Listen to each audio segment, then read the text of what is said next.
Good morning, Facebook. Dan Lopez here, your host of Lunch with Local Legends, a Facebook live show where we speak with local businesses, professionals, tradesmen, community leaders.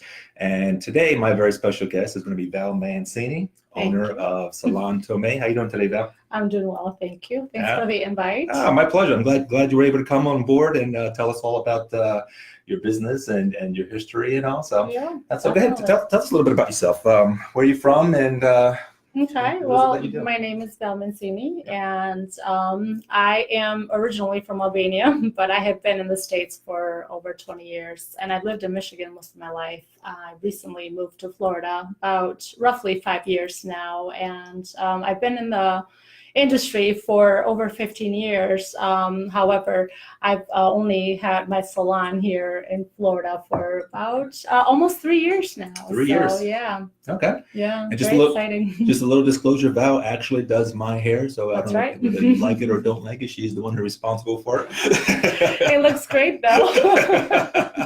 I got very difficult. I got cowlicks all over the place. So the fact that she makes it look decent, I appreciate it.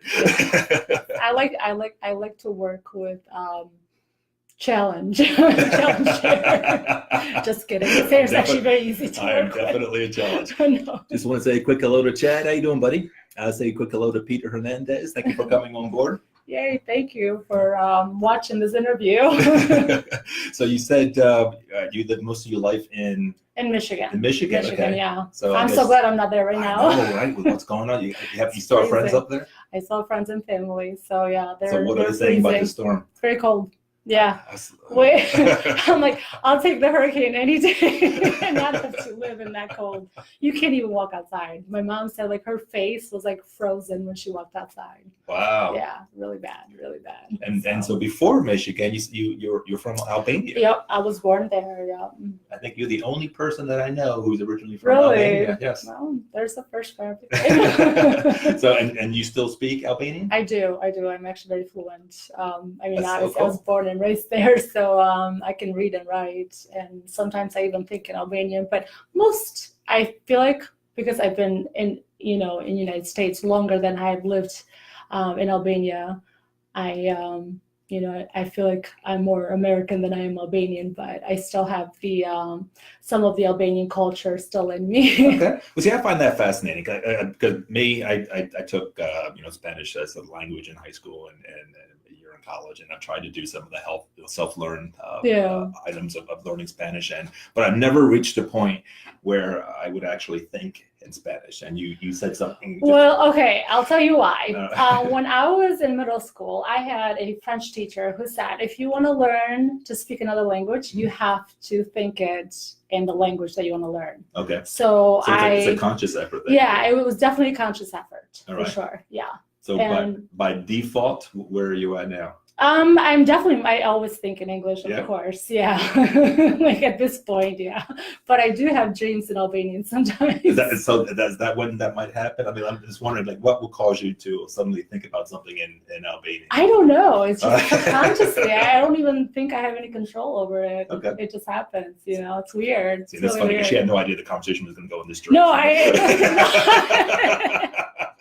just find language fascinating. That's why it's an interview. But now I'm learning Spanish. So the thing is, like, I'm not actually thinking in Spanish yet. So I have to, like, consciously tell myself that I need to, like, think in Spanish, right, so that I can become fluent. Outstanding. Because I learned English so quickly, and the reason why I learned it was because I was, I wanted to learn it, and also because I was living here. Yeah. Very important, and too because I was thinking in English too. Yeah. So I learned it very quickly. I think within like 2 years, I was pretty much fluent in English. Okay. But I was also younger too, so it was a big part of it. Wow. So how old were you when you moved here to the United States? I was 18. 8. So you were an adult. Yeah. Wow. Yeah, okay. I was an adult. And so you didn't start learning English until 18? Until 18, yes. Yeah. Wow. Yeah. I find that fascinating. Here I am. I try this so many times, and I can't reach that level. I think my other life I would have been a linguist. Yeah. Because I pick up languages very quickly. Very cool. Yeah. That's awesome. All right. Well, what got you interested in being a hairstylist then? Well, I've always been interested in the beauty industry, hair, makeup, fashion, all of it. I mean, I have drawings when I was a kid of like all these different dresses that I would make. And my mom is so funny because even today she's like, the one thing she's like, you should be proud of that you reached your dream. I'm like, yes, I have definitely reached my dream, because I'm definitely where I wanted to be. But I'm like, I'm still working on my other dream, which is fashion. So we're always a work in progress, a work in process, I should say. Sure. Always trying to improve ourselves. So yeah, I've been interested and always loved the beauty industry since I was very, very young. And so just something you always knew you wanted to do. No doubt in my mind. Very cool. I couldn't see myself, even now. I'm like, I can't see myself doing anything else. Like, I don't know, what would I do? Maybe be in like a fashion runway, setting and doing the hair and makeup for the models, or like in a movie setting. That would be, how I would envision myself, outside of where I'm at. But that's it. And you've done some of that. But before we go there, I just want to say hello to Willie Santiago. And thanks, buddy. I appreciate that you like my hair. Oh, he says that. He has great hair. He says he's got a friend who owns Paradiso Pizza who's Albanian. Oh, cool. You know who they are? I have no idea. I don't know a lot of Albanians here. So if there's any Albanians, I would love to get in touch. Like it would be nice to have like that community support and people that understand you. So I know exactly what you mean. Whenever I come across somebody from the South Jersey or Philadelphia area, I try to get to know them as quickly as I can. Same thing with Michigan. Oh, you're from Michigan. Oh my goodness. Automatic connection. Where do you live? Say hello to my dad, Angel Lopez. Thanks, Dad, for coming on board. We got Laura Nagy. Thank you for coming on board. Tina, my wife, she's here as well. Oh, hello, honey. And David Hill, her brother, has joined us. Thank you guys for all coming on board and saying hello. If you got any questions for Val, just ask away. No beauty questions. Just kidding. So yeah, you have actually done some like runway model. Yeah. I do work behind the scenes with a lot of photographers and very talented photographers, I must add. Yeah. So I definitely enjoy it tremendously. So I love working behind the scenes, and I also like working behind the chair. It gives me the opportunity to express who I am as an individual, but also as an artist. Because I feel like hair is art, beauty is art too, just like everything else. I feel like even a mathematician is an artist because they have to work with numbers, and that's something that's out of my territory. Like my son, he's such an artist, and he's also very good with math. I find it fascinating. How about that? Okay. Yeah, I find it fascinating, but Very cool. All right. So did you get into the hairstylist business profession first, or the makeup, or was it both kind of at the same time? I actually, I've always played with hair and makeup. Definitely, with friends and family first before you even start doing or going into school. But yeah, I started with hair first, even though I love doing makeup as well. And working at one of the salons that I worked in Michigan, we were very much focused on bridal and prom hair and makeup. So I became very, very quick and pretty good at it for the most part, I'm sure. But yeah, that's how it started. Very cool. Yeah. Quick hello to Don Keeler. Thank you for coming on board, Mr. Keeler. He's actually an old. I don't want to say old. He's a past teacher of mine from New Jersey. Thank you very much. Hey, Jersey. So when did you start working, or let me phrase it better, when did you get licensed then? That was 15 years ago. Okay, so this was in Michigan, obviously. This was in Michigan, yeah. Okay, so what's the transition then from being licensed cosmetologist in Michigan to doing it here in Florida? Well, and because in Michigan there's more hours required to be certified. Therefore, there was no need for me to even do any kind of extra work in here. So basically, just come in here, take this little test, and well, I wouldn't say a little test. It was like a 4-hour test. But it's easy when it's something that you've been doing for a while. Right. It's like a piece of cake. Was it a written test or a hands-on test? It was a written test that you do online, basically. Okay. So there's some kind of is it like a mutual recognition then that exists between Michigan and Florida, or? I think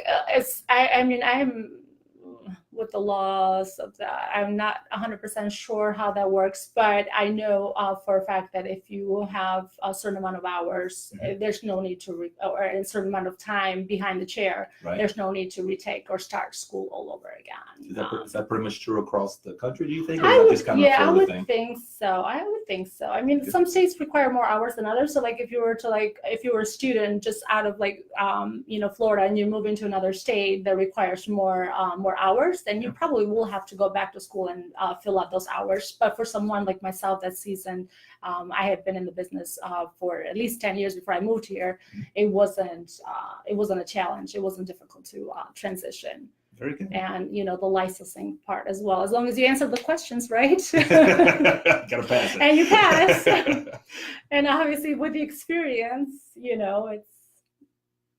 it comes to the territory. Awesome. So, all right. And a quick shout out to Richard Williams. Thank you for coming on board. Very much appreciated. Lisa Cather, how you doing? All right. So, we got a question. Willie, hook her up with Brian Price, the photographer. Oh yeah, I know Brian. Do you? I worked with him before. Very cool. Yeah, See that small word? Everybody, it's like 3 degrees of separation. Thank you. Yeah, actually, I did a competition at the Premier hair show for makeup, and he was one of the photographers. And I've met him before at a couple of salons that I worked at. Awesome. And like shows that I've done. So yeah. Okay. Yep. See, small world. Very cool. All right. And so you've been working in the industry. So when you made the transition from Michigan to Florida, did you kind of just pick up where you left off in Michigan when you chose a salon here, or? Oh gosh, that was such a challenge finding a salon because I was very very happy with the salon that I was at. Yeah. I enjoyed the people that I worked with. Well, most of the people, not all of them, let's be real. But I enjoyed most of the people, and I enjoyed the owners that I worked for. They were absolutely amazing. If I ever wanted to have a big salon, those two will be my ideal, owners, because they give you the freedom to be who you are as an artist, and also the freedom to be your own boss, even though you weren't. So, it was weird, but it was great at the same time. So it was very difficult for me to actually go from that to a couple of the salons that I tried here. They were great, people that I worked for are very talented. However, I had a little bit of a hard time of the micromanaging part of it because I'm an artist, and I don't think it's very easy to be micromanaged when you're an artist. Sure, yeah. So after working for 2 different people and it didn't work out so well for me, I made the very clear decision that I wanted to have my own business, and that's how I started. Outstanding. And so you became an entrepreneur. 3 years now. 3 years. How you doing, Shane? Thanks for coming on board. And Michael Crider, you just signed up here. Thank you so much. And if anybody has any questions for Val, go ahead and type away, and I'm sure she'll do the best she can to answer. Let's hope so. So being an artist and working in this field, what do you like most about this profession? Oh gosh, what do I like most, or what do I not like about the profession? I mean, I love everything about it. You get to work with wonderful people. I mean, every day, everybody that comes to my chair becomes like part of my family, I feel like. We share experiences, we share about ourselves, and we share about our businesses, our life, and everything. So you're just, not only are you making, a career, but you're also making friends along the way. And some of those people are, always in my heart, and they're always with me. And no matter where I go, I still have people from Michigan that still contact me even after all these years, that just stay in touch, which is amazing. I find that fascinating that, we touch so many hearts. So that is one of the biggest things that I love about my business is I make people beautiful, very important. But I also touch hearts, and I get to work like in a great atmosphere, relaxing. There's no pressure. I get to be myself. The people that are there feel comfortable, I hope. Sure, absolutely. So yeah, I would have to say that is the best part. So is hair important to people? That's a very good question. Let's see who would answer that one. I think hair is very important. I know people that would drop their doctor before their hair appointment. You're probably right. Yes. It's very important. I mean, think about it. If you are feeling down, and you go get just a blowout, as a woman, I don't know about guys. So what's a blowout? Just a nice wash and style. You know, you come in, your stylist washes your hair, it's relaxing, and then she blow dries your hair or he blow dries your hair, and you feel amazing. Okay, so there's no cutting. So there's no cutting.